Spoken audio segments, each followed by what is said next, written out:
चीन के किंगदाओ में हुई संघाई सहयोग संगठन यानी कि एससीओ की रक्षा मंत्रियों की बैठक में भारत ने ज्वाइंट स्टेट पर साइन करने से इनकार कर दिया। गुरुवार को हुई इस बैठक में भारत की तरफ से रक्षा मंत्री राजनाथ सिंह ने हिस्सा लिया और ज्वाइंट स्टेटमेंट में पहलगांव में हुए आतंकी हमले को शामिल नहीं किया गया था, जबकि बलूचिस्तान में हुई घटना इसमें शामिल थी। भारत ने इससे नाराजगी जाहिर करते हुए स्टेटमेंट पर साइन नहीं किए और बैठक में रक्षा मंत्री राजनाथ सिंह ने कहा कि पहलगांव आतंकी हमले का पैटर्न भारत में लश्कर-ए-तैयबा के पिछले आतंकी हमलों जैसा था। सीमा पार से होने वाले आतंकी हमलों को रोकने के अपने अधिकार का इस्तेमाल करते हुए भारत ने 7 मई 2025 को ऑपरेशन सिंदूर को अंजाम दिया। कुछ देश सीमा पार आतंकवाद को अपनी नीति मानते हैं और आतंकवादियों को पनाह देते हैं, फिर इसे इनकार भी कर देते हैं और पहले डबल स्टैंडर्ड के लिए कोई जगह नहीं होनी चाहिए। उन्होंने समझाया कि अब उन्हें ये समझना होगा कि अब आतंकवाद के एपिसेंटर सेफ नहीं हैं और इस बैठक में पाकिस्तान के रक्षा मंत्री ख्वाजा आसिफ भी मौजूद थे। दूसरी तरफ राजनाथ सिंह ने बैठक में पाकिस्तान के रक्षा मंत्री ख्वाजा आसिफ से भी मुलाकात नहीं की। इसलिए हम कह रहे हैं कि चीन में पाकिस्तान को भारत की खरी आतंकवाद और शांति एक साथ नहीं। इसमें कोई शक नहीं है कि राजनाथ सिंह का ये बयान पाकिस्तान और चीन को सीधा संदेश है और सवाल पूछ रहे हैं कि क्या इस समय वाकई भारत पाकिस्तान और चीन को खुलकर चुनौती देने की स्थिति में है। It is imperative that those who sponsor, nurture and utilize terrorism for their narrow and selfish ends must bear the consequences. Some countries use cross-border terrorism as an instrument of policy and provide shelter to terrorists. There should be no place for such double standards. SCO should not hesitate to criticize such nations. On 22nd April 2025, the terror group, the Resistance Front, carried out a dastardly and heinous attack on the innocent tourists in Pahalgam, in the Indian state of the Jammu and Kashmir. 26 innocent civilians, including a Nepali national, were killed. Victims were shot after they were profiled based on the religious identity. The Resistance Front, which is a proxy of UN-designated terror group Lashkar-e-Taiba, claimed responsibility for the attack. Actually, I believe that the biggest challenges that we are facing in our region are related to peace, security, and trust deficit. And the root cause of these problems is increasing radicalization, extremism, and terrorism. Actually, peace and prosperity cannot coexist with terrorism. And the proliferation of weapons of the mass destruction in the hands of the non-state actors and the terror groups. Dealing with these challenges require decisive action, and we must unite in our fight against these evils for our collective safety and security. तो रक्षा मंत्री राजनाथ सिंह की दो टूक चीन में देखने को मिली। मेहमानों से आपको रूबरू करा देते हैं। कर्नल टीपी त्यागी जी हमारे साथ रिटायर्ड डिफेंस एक्सपर्ट मौजूद हैं। टीपी सर का बहुत स्वागत है। मेजर जनरल शम्मी सब्रवाल जी हमारे साथ डिफेंस एक्सपर्ट मौजूद हैं। सब्रवाल सर का बहुत स्वागत है। कर्नल विवेक शर्मा जी हमारे साथ मौजूद हैं, defence expert. Colonel Vivek Sharma sir का बहुत स्वागत है। टीपी त्यागी सर, चर्चा की शुरुआत आपसे करूंगा। एक तो ये कि जब ये बैठक थी तो फिर हमारी इस घटना को शामिल क्यों नहीं किया गया था एससीओ की बैठक में? उस चैप्टर को ही क्लोज कर दिया, पहलगाम को बलूचिस्तान रख लिया गया। और दूसरा, भारत ने उस पर हस्ताक्षर नहीं किए। क्या संदेश रक्षा मंत्री राजनाथ सिंह ने दिया है वहां से? मेरा ख्याल है अब वो समय आ गया है जब भारत को शब्दों को मिक्स करने की आवश्यकता नहीं है। The best diplomacy is a straight talk, और वो लेवल के ऊपर लाकर राजनाथ सिंह जी ने खड़ा किया। उन्होंने बहुत बहुत सख्त भाषा में दो तीन बातें कही जो शायद पहले इस तरह से नहीं कही गई थी। पहले तो उन्होंने ये कहा कि एससीओ के अंदर जो रेट्स है लेट्स का मतलब रैपिड एंटी टेररिस्ट सिस्टम, उसको एक्टिवेट किया जाए, यानी कि टेररिज्म के खिलाफ उन्होंने यहाँ से शुरुआत की।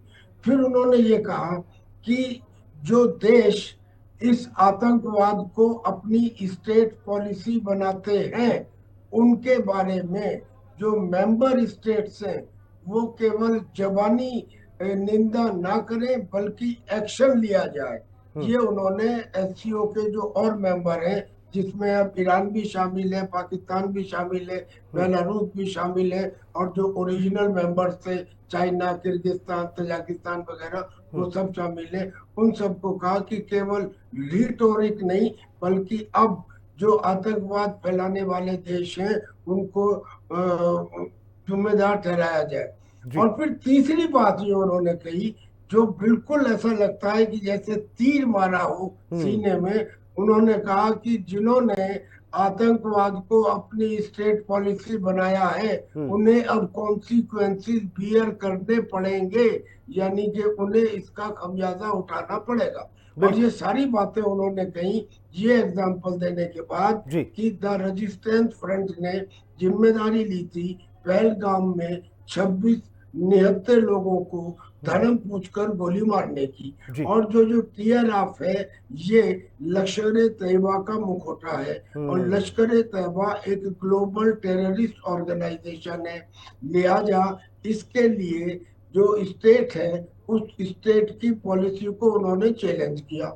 और ये चैलेंज करने के बाद जब जॉइंट स्टेटमेंट बना, और उस जॉइंट स्टेटमेंट में पहलगाम के रेफरेंस को तो छोड़ दिया गया और बलूचिस्तान के रेफरेंस को ले आया गया, यानी कि ये ऐसा लगा जैसे जानबूझ के it is a biased joint statement, तो उन्होंने उस पर दस्तखत करने से मना कर दिया। मैं समझता हूँ बेहतरीन जो डिप्लोमेटिक तीर था वो उन्होंने चला दिया, और ये चलना चाहिए था। पाकिस्तान को और चाइना को अक्सर इस बात का गुमान रहता है कि शायद हिंदुस्तान पाकिस्तान के खिलाफ कुछ बोल देगा लेकिन चाइना के खिलाफ नहीं बोलेगा, या चाइना के खिलाफ बोल देगा तो पाकिस्तान के मामले में चुप रहेगा।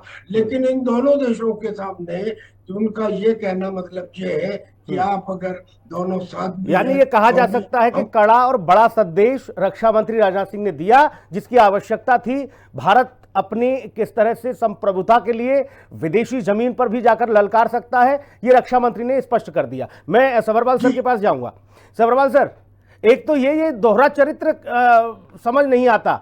एससीओ की बैठक में पहलगाम जैसी विध्वंसक घटना को शामिल नहीं किया गया और भारत ने हस्ताक्षर नहीं किए, उस पर इनकार कर दिया। दूसरा, क्या आज भारत उस डिफेंसिव मोड में है कि हम कहीं भी किसी भी सरजमी पर जाकर अपने आप को साबित कर सकते हैं, बता सकते हैं कि हम अब कमजोर नहीं, हम किसी से झुकने और डरने वाले नहीं?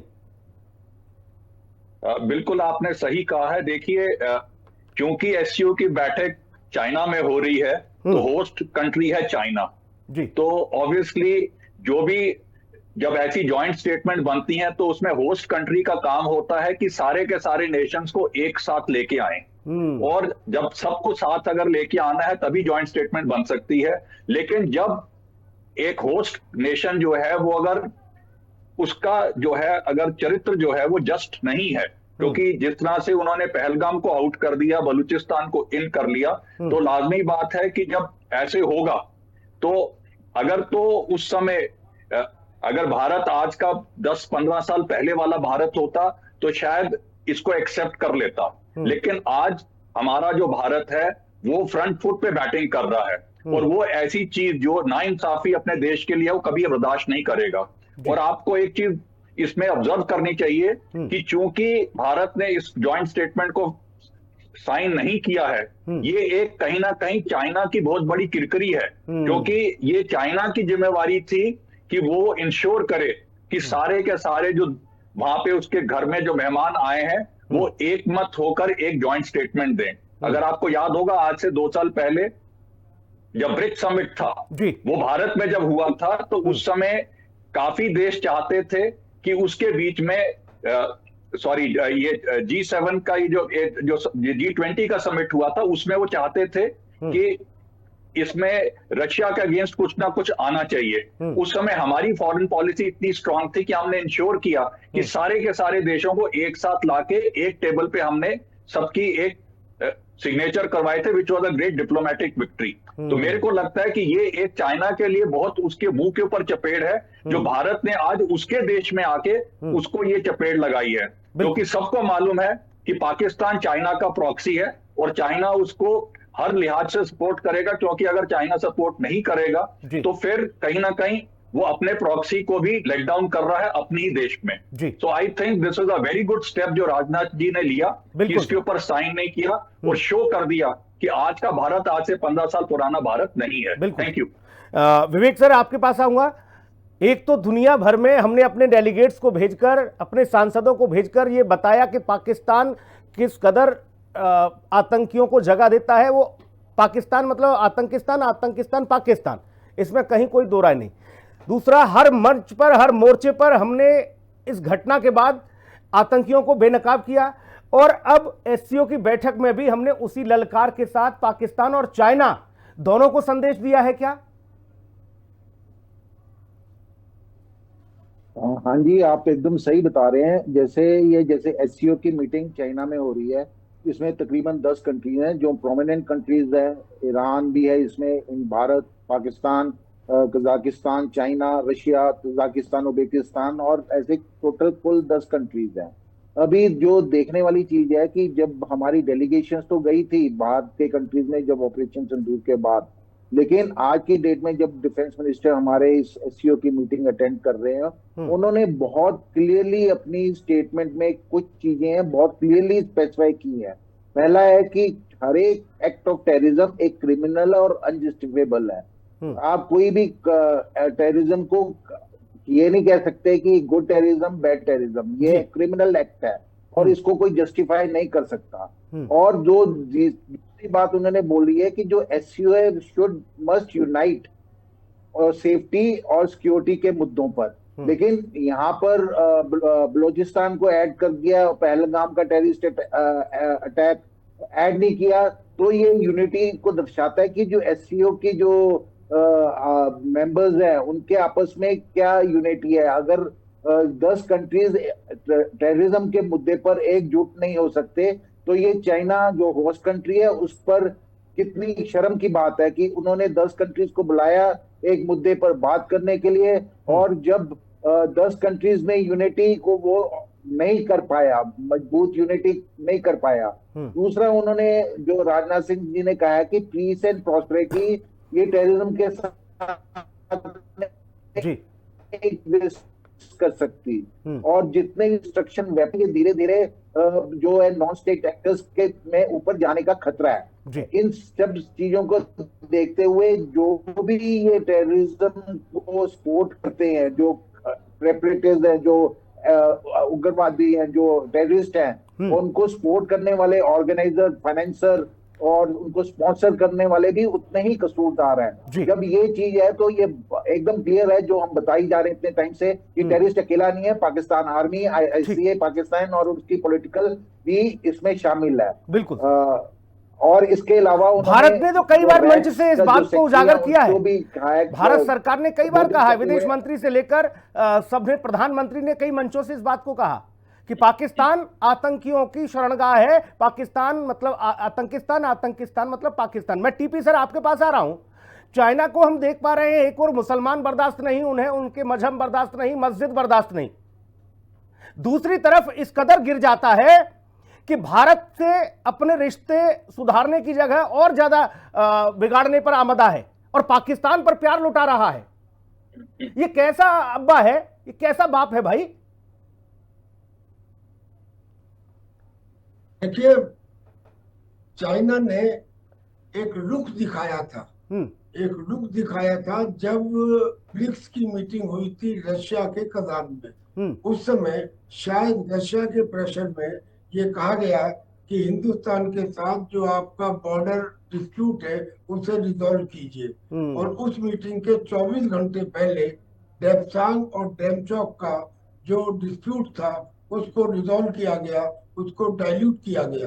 तो ऐसा लगा था कि जैसे शायद एक न्यू वर्ल्ड ऑर्डर की शुरुआत हो रही है और चाइना हिंदुस्तान के साथ में जो अपनी इक्वेशन है उसको रीसेट कर रहा है, डेवलप कर रहा है, कॉपरेशन की कर रहा है। फिर बाद में मानसरोवर यात्रा और कई सारे ऐसे मुद्दे आए जिसमें ऐसा लगा कि China is coming closer to India. लेकिन ये लोग कितनी जल्दी गिरगिट की तरह रंग बदलते हैं इस एससीओ की मीटिंग में। मैं तो समझता हूँ कि राजनाथ सिंह जी ने चाइना में एक डिप्लोमेटिक सर्जिकल स्ट्राइक कर दी है। ये स्ट्राइक इतनी इफेक्टिव है, इसकी गूंज आहिस्ता आहिस्ता और फैलेगी, क्योंकि इससे कहीं ज्यादा बड़ी मीटिंग जो G20 की मीटिंग थी हिंदुस्तान में, और जिसको हिंदुस्तान ने पहले तो G21 में कन्वर्ट किया, यानी कि ग्लोबल साउथ को भी उसमें इंक्लूड किया, और उसके बाद कुछ देशों ने उसका विरोध किया रशिया वाले इशू का।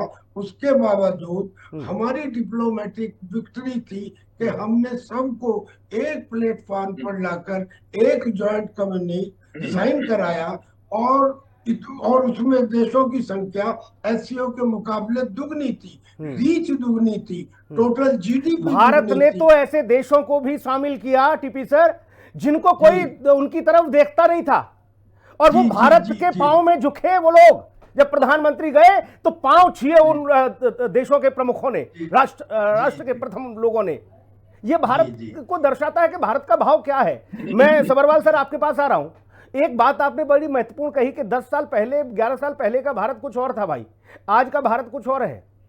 लेकिन हम देख रहे हैं कि इतना बड़ा जो सर्जिकल स्ट्राइक के तौर पर टीपी सर मान रहे हैं कि राजनाथ सिंह ने वहां जाकर ये स्ट्राइक कर दी है, उस पर विपक्ष हमारा बिल्कुल खामोश है, बिल्कुल शांत। न कोई ट्विटर पर हलचल, न कहीं कोई टिप्पणी नहीं आ रही।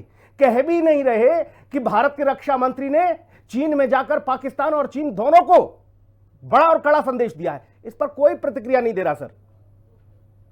देखिए, वो देंगे भी नहीं, क्योंकि अगर एक देश की बड़ी जो विपक्ष पार्टी है वो अगर चाइना जाकर आज से 15-16 साल पहले एक गुप्त समझौता करके आती है उनकी कांग्रेस पार्टी ऑफ चाइना के साथ, जिसका आज तक ना तो देश को ना वर्ल्ड को किसी को मालूम है कि ये क्या समझौता किया और क्यों किया है। कहीं ना कहीं पर देश के इंटरेस्ट कॉम्प्रोमाइज किए गए हैं, जो आज हमारा देश मांगता है इन लोगों से कि वो बताएं कि उन्होंने ऐसा क्या करके आए हैं। और वही कारण है कि इनके मुंह में दही जमा पड़ा है कि ये चाइना के खिलाफ कुछ भी बोलने के लिए राजी नहीं है। और अगर हमारा एक डिफेंस मिनिस्टर चाइना में जाके उनके गढ़ में जाकर इतनी बुलंद आवाज में एक चीज बोल के आ रहा है, तो कम से कम इन मामलों में जहां आतंक टेररिज्म का मामला है, कम से कम वहां पर हमारी सारी विपक्षी पार्टियों को, जैसे कि इजराइल में सारी पार्टीज एक साथ हो रखी हैं, इनको भी एक साथ होकर खड़े होना चाहिए और बोलना चाहिए कि जो हमारा डिफेंस मिनिस्टर बोल रहा है हम उसके साथ 100% है, 100 नहीं कम से कम 99% ही हो जाओ, पर कम से कम हो तो जाओ। कम से कम ये तो शो कर दो कि आपके लिए भी देश का हित सबसे ज्यादा है, ना कि सिर्फ पावर का हित, जो अपना पर्सनल पावर का जो इंटरेस्ट है उसको कहीं ना कहीं उनको पीछे छोड़ना चाहिए। And it's very sad, very unfortunate कि इनको सबको ये लगता है कि अगर इसमें भी अगर मोदी को एक और जो फेदर इन द कैप हो जाएगा तो हमारा क्या होगा। आई थिंक वही कारण है कि ये सब मुंह में दही जमा के बैठे हुए हैं और इनको देश का हित कहीं नजर नहीं आ रहा है। Thank you. लेकिन इससे सर हमने ये देखा राजनीतिक दलों का अहित ज्यादा हुआ, हित नहीं। जनता जागरूक है, जनता समझ चुकी है, लोगों के हाथ में एंड्रॉइड मोबाइल फोन है, वो सारी चीजें देख लेते हैं कि टीपी सर ने क्या बताया, सबरवाल सर ने कैसे पोल खोली, वो सब जान लेते हैं एक सेकंड में। बिल्कुल सही बोला आपने। क्यों ये जानते हुए भी, लेकिन फिर भी उनको लगता है कि कोई ना कोई एक सेगमेंट ऑफ पॉपुलेशन है जो हमारी बात को सुनेगी और मानेगी, और उसी के भरोसे ये सारा कुछ ऐसे कर रहे हैं। नहीं तो देखा जाए तो इस समय देश में देखो, अगर एक आदमी एक बार नहीं, दो बार नहीं, तीसरी बार चुनाव जीत के प्रधानमंत्री बना है तो जनता उसके साथ है, तभी तो बना है, ऐसे तो नहीं बन सकता। जनता भी देख रही है कि कौन सही है और कौन सही नहीं है। और यही कारण है कि इन सब के जितने भी हथकंडे कर लें, लेकिन फिर भी जनता सफलता आज जागरूक है। और आपने बिल्कुल सही बोला है, आज जो ये आप जैसे जो चैनल्स हैं वो इंश्योर कर रहे हैं कि जो सही चीज है वो देश के देशवासियों के पास पहुंचे। जी थैंक यू।